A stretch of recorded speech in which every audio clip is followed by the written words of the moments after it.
8 साल की माही को अपहरण करने वाला बाइकर्स गैंग और उसे बचाने की कोशिश करने वाले पूर्व बाइकर्स माइक और मोहन काली घाटी की कत्लगाह पाइकी पीक के पास आपस में लड़कर मरे थे।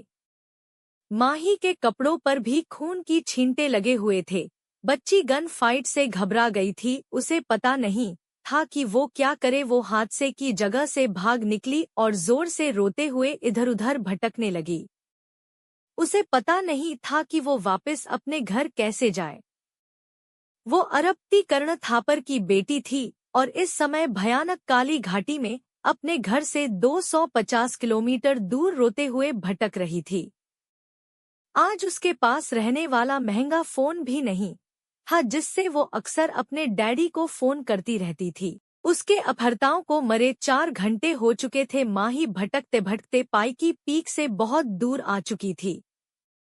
रोते रोते उसका गला बैठ चुका था, अब उससे रोया भी नहीं जा रहा था। कुछ ही देर में काली घाटी को रात के अंधेरे ने अपने आगोश में ले लिया और रात होते ही रात्रिचर मांसभक्षी जानवर शिकार करने के लिए निकल पड़े। उनकी भयानक आवाजों से घाटी गूंज उठी। अंधेरे में भटकती माही उन सुपर हीरोज के बारे में सोच रही थी जिन्हें उसने अक्सर टीवी शो में देखा था, लेकिन अब तक उसे बचाने कोई भी सुपर हीरो नहीं आया था। अब वो इतनी तक चुकी थी कि उससे चला भी नहीं जा रहा था। हमेशा की तरह आज की रात भी काली घाटी में अपने शिकार को मौत की आगोश में ले लेने के लिए बेचैन थी। तभी माही ने महसूस किया कि कोई जानवर उससे कुछ दूर पर खड़ा हुआ था और उस पर झपटने को तैयार था। वो डर कर चीखी और दूसरी तरफ भागी, लेकिन वहां भी एक भयानक लकड़बग्घा खड़ा था जो उसे देखकर गुर्रा रहा था। उसे लकड़बगड़ों के एक झुंड ने घेर लिया था और उस पर झपटने को तैयार थे। उनमें से 3 उसकी तरफ झपटे, लेकिन तभी एक जोरदार धमाके की आवाज हुई और लकड़बग्घे मरकर जमीन पर गिरने लगे।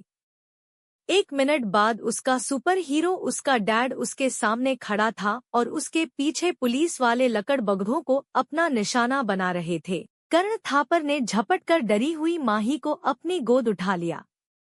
उसे अपनी इकलौती बेटी माही के जीवित मिलने की उम्मीद कम थी, लेकिन पूर्व बाइकर्स राणा और सिक्का ने मरने से पहले अपनी लोकेशन थापर को भेज दी। वो पुराने अपराधी थापर से मोटे इनाम के लालच में उसकी बेटी को बचाने के लिए अपने पुराने साथियों से जा भिड़े थे और मारे गए थे।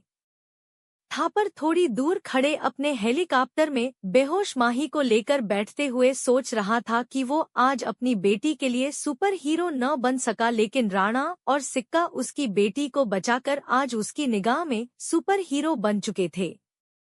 ठीक समय था सुबह 6 बजे और कोयम्बटूर के बाहरी इलाके में बारिश के मौसम से संबंधित भारी बारिश हो रही थी और उसी समय एक रहस्यमय महिला 10वीं मंजिल से गिर गई और भारी बारिश में उसकी तुरंत मृत्यु हो गई। अगले दिन जब उसका शव मिला तो उसका फोन भी एक आदमी ने जब्त कर लिया जो एक मोटी रेनकोट पहनता है और उसे मास्क पहनकर आराम देता है। अपराध स्थल के कारण खुद को डीएसपी सत्य प्रकाश आईपीएस के रूप में पेश करता है। वह पीड़ित का नाम मीरा के रूप में सीखता है।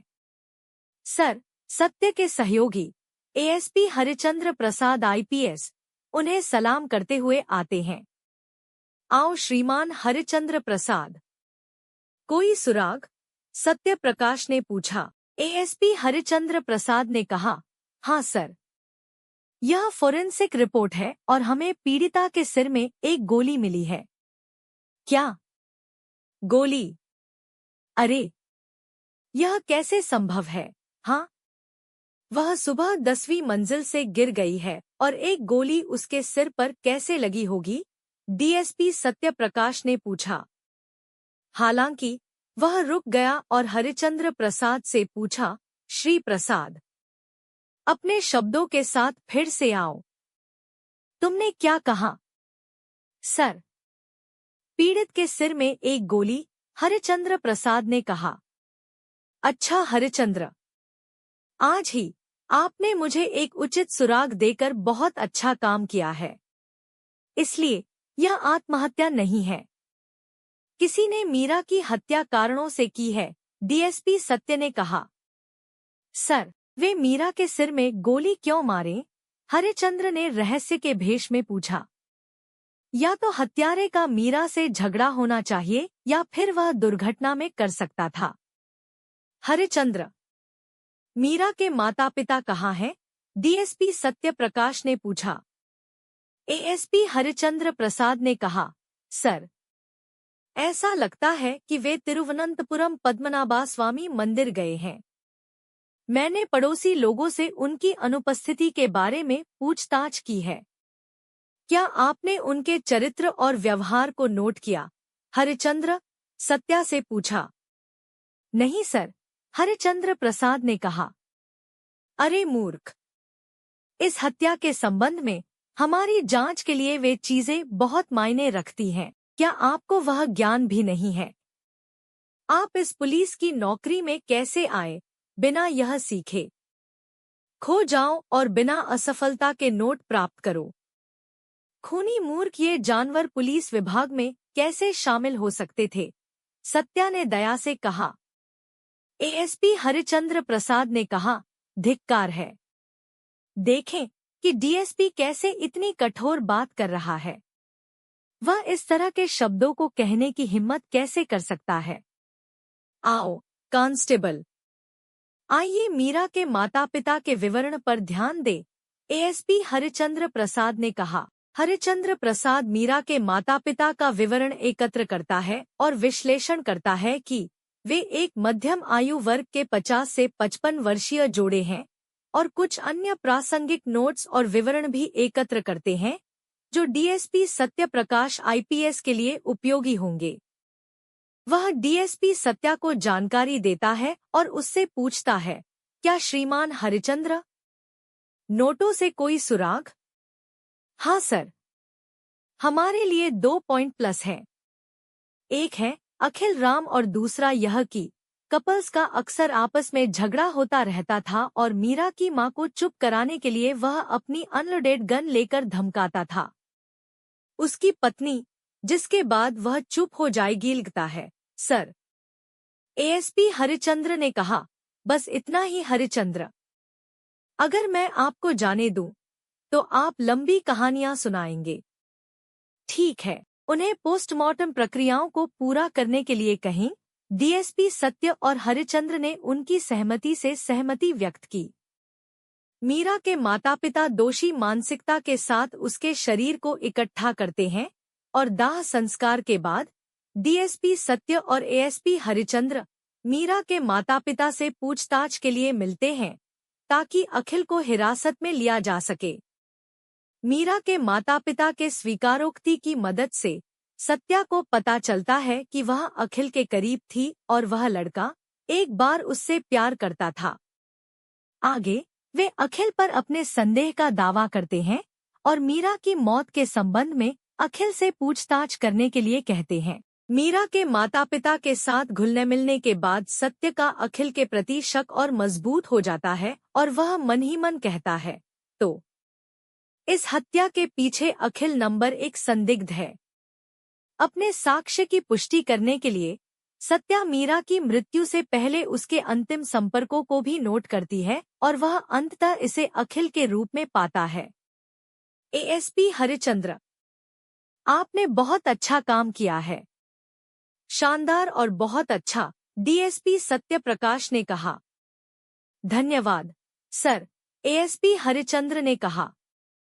हरिचंद्र, अगर मैं आपके साथ कठोर रहा हूं तो मुझे खेद है, डीएसपी सत्य ने कहा। एएसपी हरिचंद्र ने कहा, मैंने इसे गंभीरता से नहीं लिया सर। मैं आपके साथ 3 साल से काम कर रहा हूं।